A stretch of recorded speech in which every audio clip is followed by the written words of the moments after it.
things to look at, a lot of people around, a lot of things to do, entertainment going on.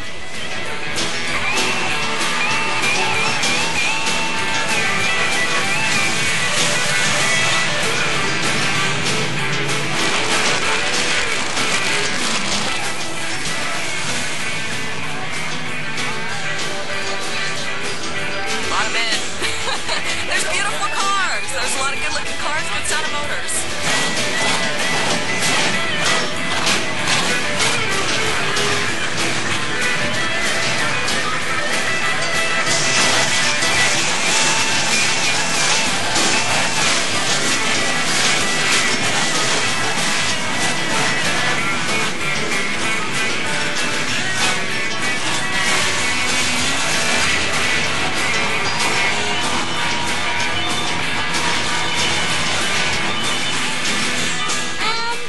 To look at,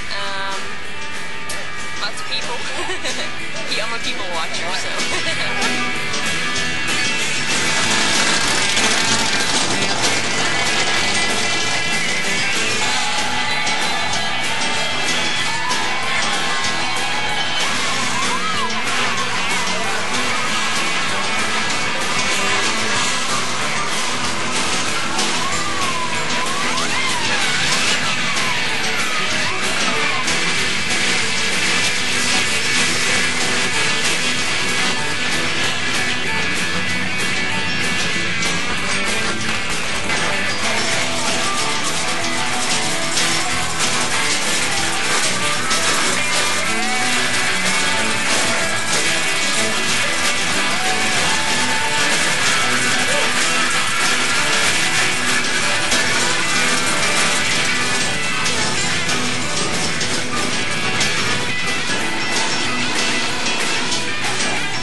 Machine is a ride that you can build yourself with American parts, American ingenuity, and all steel. Like that one. It's a place where you can see some of the older cars in my generation time, and the younger kids can see what kind of fun we used to have. It was a takeoff of the many custom car shows that you've seen in auditoriums across the coast. But this is kind of different because you're not only displaying your car, but you're able to cruise your automobile. Not only to show how it looks, how it moves, but also how it runs. The way through in between many other cars, whether it's a pickup, a hot rod, or a custom car, or anything that might be an enjoyable car that becomes a customized vehicle. To the novice, of course, a street machine to them is some kind of a wild, freaky creation that came out of outer space. But a street machine is what it defines to be. A street machine is from the street. It's a machine that you drive. It's a machine that looks pretty. It also has performance. It also has the ability to go into a show and you can... In the 60s, a street machine basically was a manufactured type car that was a hot rod. It was the GTOs and the stuff that had the big motors, the tri-quad carburetor, stuff like that. Now we try to change that. We're trying to make it to where a street machine is any nice car that's in the street that has paint job, wheels, something nice. They're lower, they got wide tires or narrow. They're just not just your stock car. You know, a stock car is still a stock car. There's nice stock cars. We have a lot of them here. We have restored cars here.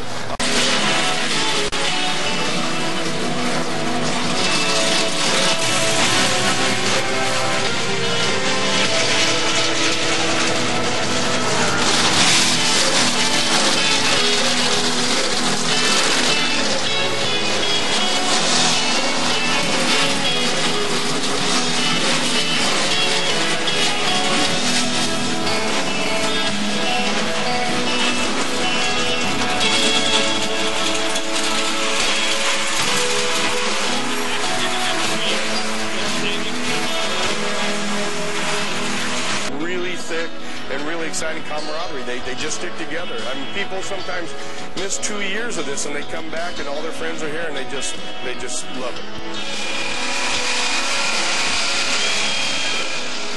Wow, look at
things like that. So we have the bodacious burnouts, we have street kahana, car events for the participants that run live to do. Even our bikini contest, some of the street machine things are really open on the bikini and they let them wear whatever they want. We have it to where the bikinis have to be a little bit tasteful.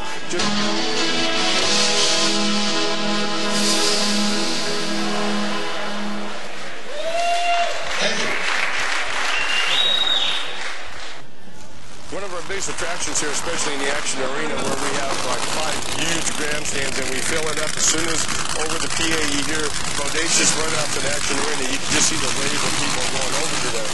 And basically it's all our participants. They're not special race cars or anything like that. They're the participants that are in the show.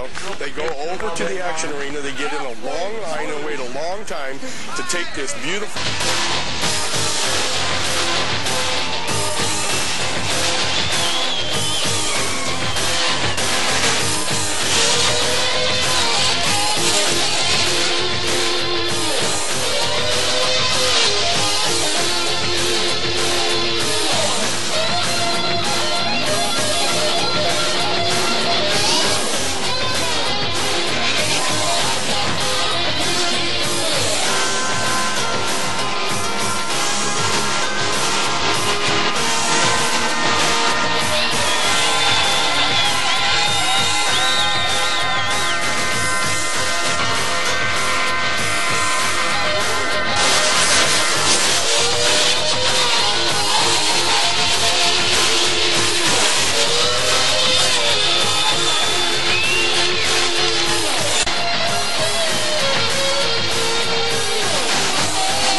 of the automobiles, mainly Detroit iron.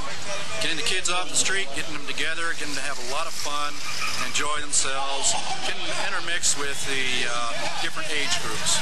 That's basically what we designed and developed it for.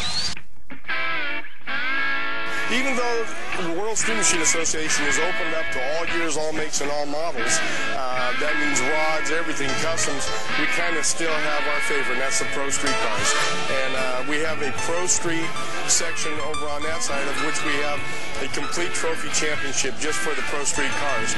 Best engineered, best workmanship, that type of deal. Then they win those awards, and they accumulate the points. They do the burnouts like everybody else, and the winner with the most points becomes the overall Pro Street champion of the show.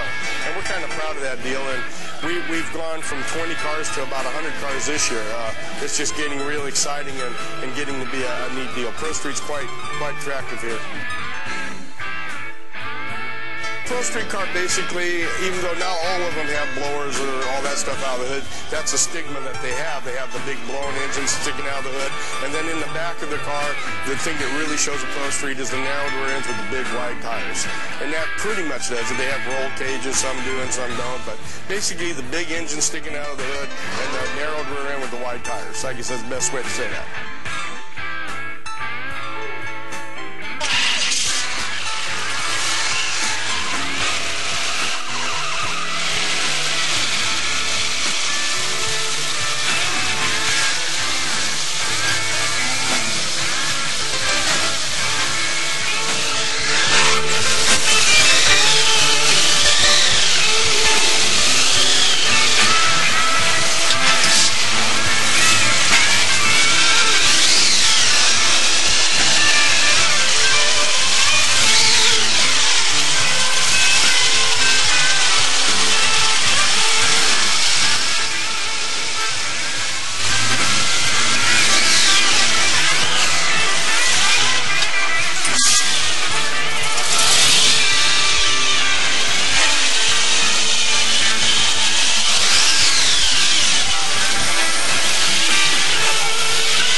that have always wanted one of these cars, and now they can afford it. So to step up to something that's $20,000 to $30,000 for a Pro Street car is nothing out of the question now. Well, a lot of people don't have a concept of what it is, so basically you just try to let them know what you're into, but just like any other hobby, you know, if people aren't into it, it's kind of hard for them to take a grasp of it. Basically, it's just a car, and you fix it up, and you put a hell of a lot of money in it, and you try to enjoy it at the end. The Pro Street came about roughly about 1983, and then I just started cutting the rear end and tubbing it, and realistically, when I brought the car out here probably in 1983, it was only like the second one out here with a narrowed rear end and the Pro Street look with the wheelie bars and all that. And God, now 9 years later, it just took off. It's totally basically race car on the street and just wild. And obviously, if I would just do it all over again, I would build something like that with the tubular frame and all the blown and ejected. But realistically, this car, it's kind of nostalgia. That's the kind of feedback I've been getting all weekend, you know, as far as, God, this is one of the original ones, but it's like, God, is it too old? Is it outdated? But it's just kind of unique. And people just know the car, and it's something that's in your heart. I was just talking about with a bunch of friends at breakfast. It's just in your heart, you know. It's just.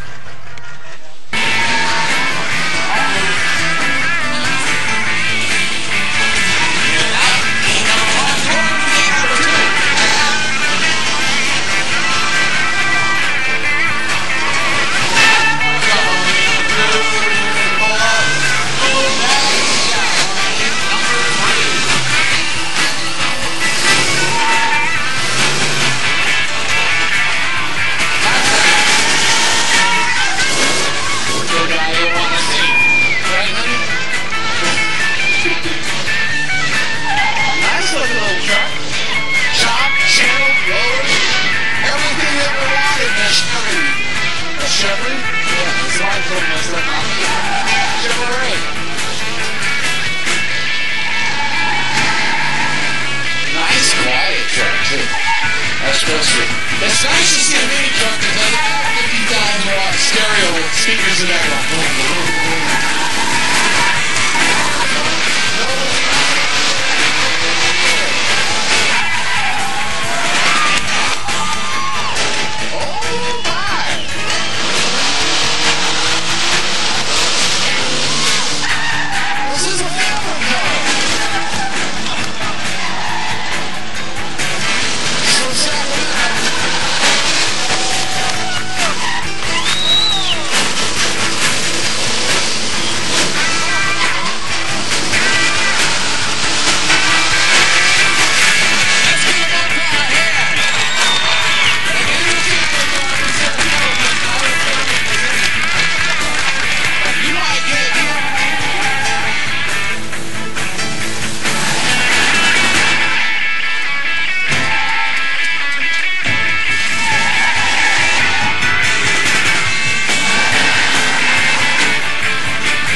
Hi, my name is Jim DiPietro, and this is my 1980 Chevrolet Pro Street Camaro that runs on alcohol.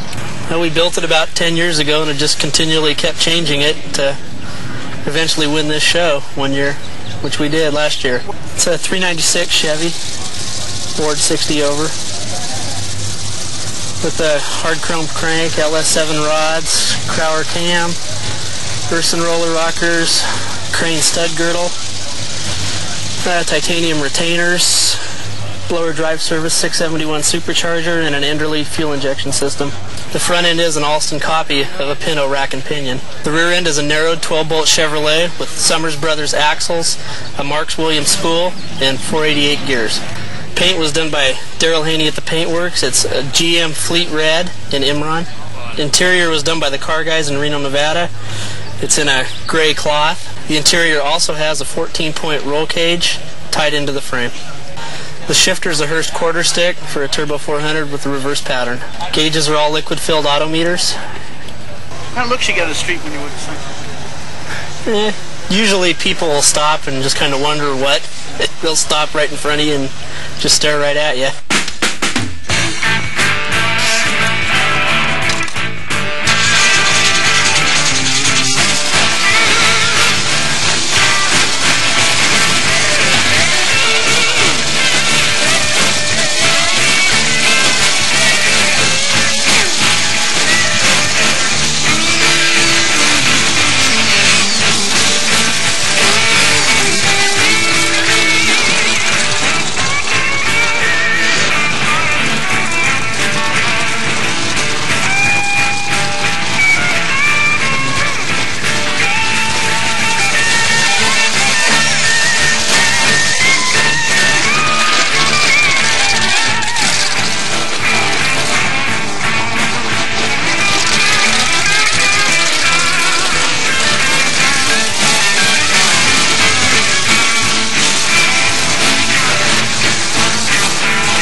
for about 9 years now. It was my high school car. It started out with just a 6-cylinder, and now we got a 351 Boss Cleveland in it. It's pro-streeted, tug, cage. Basically what I did when I built the frame in the back, I set the car on the ground, rolled the tires up underneath it, and actually built the frame around where I wanted the rear end to sit. And the front, I stepped the A-frames and cut the springs and got the front down. It actually rides real good. It's got a real good ride to it. And all the work and time and material and money you put in it, it's just because you love it. The people in the sport are great. You know, we come out here and kick back around the car, and it seems like everybody comes out and has a good time and really enjoys looking at them. My name is Tony Iacobetti, and this is my 1957 Ford Ranchero.